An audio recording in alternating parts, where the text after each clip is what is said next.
এসে সালাম দিচ্ছি। আমাকে যদি বলা হতো আজ থেকে 1 বছর আগে সোহরাওয়ার্দী উদ্যানে কোনো প্রোগ্রাম হবে, সেই জায়গায় প্রাণ খুলে সালাম দিতে পারবো, এই ব্যাপারটা ছিল অবিশ্বাস্য রকমের ঘটনা।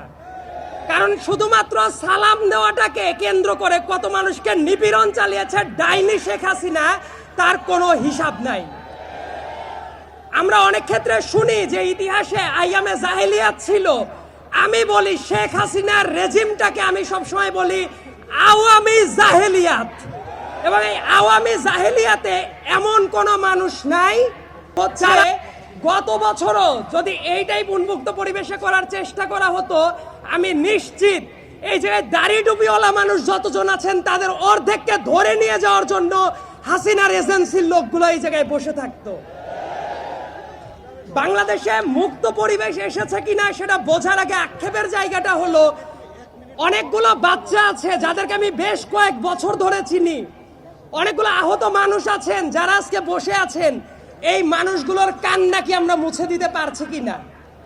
এই কান্না যতদিন না মুছে দেওয়া হবে, আমার কাছে মনে হয় ততদিন পর্যন্ত মুক্ত বাংলাদেশের দাবি করাটা আমাদের কাছে হবে খুবই অনৈতিক একটা কাজ। আর একটা জিনিস বলে রাখাটা দরকার, অনেকে অনেক আক্ষেপ করেন যে এত মানুষ মেরে ফেলার পরেও শেখ হাসিনার ভেতরে এবং তার দলের লোকদের ভেতরে কোনো রিমোর্স বোধ নাই কেন? আমি বলি ওদের দলের ভেতরে রিমোর্স বোধ থাকা উচিত না।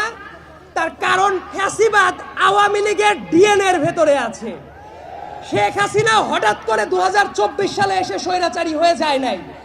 2011 সালে পঞ্চদশ সংশোধনী যেদিন করেছে ওই দিন থেকেই শেখ হাসিনা স্বৈরাচার ছিল। এমনকি শেখ হাসিনা নতুন করে বাংলাদেশে কোনো কিছু করে নাই।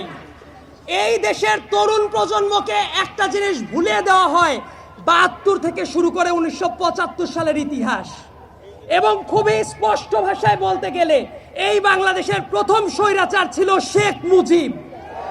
এই কথাটা বলতে অনেকে দ্বিধান্বিত হয়ে পড়ে এখনো। প্রশাসনিক লুটপাট এই একটা কাজও শেখ হাসিনার হাত দিয়ে শুরু করা না, প্রত্যেকটা কাজ শেখ মুজিবের হাত দিয়ে শুরু করা, এবং এটাকে শিল্পের পর্যায়ে নিয়ে গেছে শেখ হাসিনা।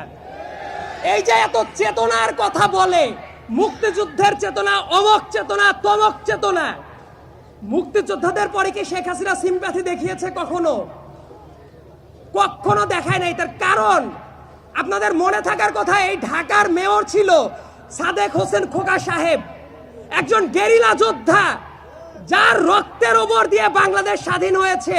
সেই সাদেক হোসেন খোকাকে স্বাধীন বাংলাদেশে এসে মরার সুযোগ দেয় নাই ওই স্বৈরাচারী শেখ হাসিনা।